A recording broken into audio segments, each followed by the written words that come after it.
ഇടുക്കി ജില്ലാ traders welfare സൊസൈറ്റിയുടെ പ്രഥമ വാർഷിക പൊതുയോഗം നടന്നു. വ്യാപാരി വ്യവസായി ഏകോപന സമിതി സംസ്ഥാന വൈസ് പ്രസിഡന്റ് സണ്ണി പൈമ്പിളിൽ പരിപാടി ഉദ്ഘാടനം ചെയ്തു. ജില്ലയിലെ വ്യാപാരികളുടെ ക്ഷേമവും സുരക്ഷയും ഉറപ്പുവരുത്തുക എന്ന ലക്ഷ്യത്തോടെ പ്രവർത്തിക്കുന്ന സംഘടനയാണ് ഇടുക്കി ജില്ലാ ട്രേഡേഴ്സ് വെൽഫെയർ സൊസൈറ്റി. കഴിഞ്ഞ വർഷം ജൂലൈയിൽ രൂപീകരിച്ച സൊസൈറ്റിയുടെ പ്രഥമ വാർഷിക പൊതുയോഗം അടിമാലിയിൽ നടന്നു. വ്യാപാരി വ്യവസായി ഏകോപന സമിതി സംസ്ഥാന വൈസ് പ്രസിഡന്റ് സണ്ണി പൈമ്പിളിൽ പരിപാടി ഉദ്ഘാടനം ചെയ്തു.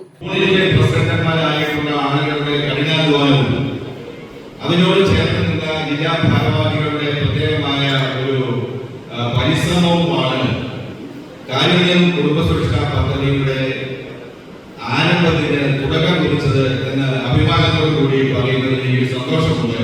അതുകൊണ്ട് തന്നെ എല്ലാ യൂണിറ്റ് പ്രസിഡന്റുമാരെയും ഈ സന്ദർഭത്തിൽ പ്രത്യേകമായി ഇടുക്കി ജില്ലാ കമ്മിറ്റിയുടെ അനുമോദനം അറിയിക്കുന്നു. നമ്മുടെ ഈ പദ്ധതിയെ കുറിച്ചൊന്നും ഞാൻ സൂചിപ്പിക്കുന്നില്ല, ഇവരെല്ലാം അത് വളരെ വിശദമായിട്ട് പറഞ്ഞിട്ടുണ്ട്.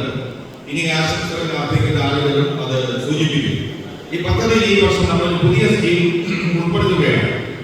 ആൾക്കാരെ ചില ആളുകൾ പറഞ്ഞു, ഒരു പക്ഷേ 10, 40, 30 വയസ്സുള്ള ആളുകൾ ചേർന്നാൽ 50 വർഷമൊക്കെ അടച്ചു കഴിയുമ്പോൾ ഇവര് ഒരു 2-3 ലക്ഷം രൂപ അടയ്ക്കേണ്ടി വരും. അങ്ങനെയൊന്നും വരത്തില്ല.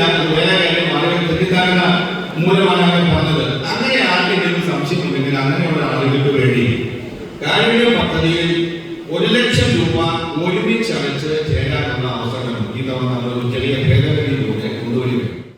സൊസൈറ്റി ചെയർമാൻ സിബി കൊല്ലംകുടിയിൽ പരിപാടിയിൽ അധ്യക്ഷത വഹിച്ചു.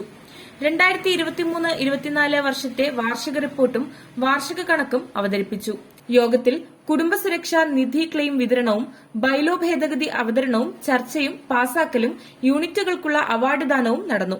KR Vinod, R Ramesh, Sibi കൊച്ചുവെള്ളാട്ട്, Haji Najeeb Illathuparambil, PM baby തുടങ്ങിയവർ പരിപാടിയിൽ പങ്കെടുത്ത് സംസാരിച്ചു. News bureau, Adimali.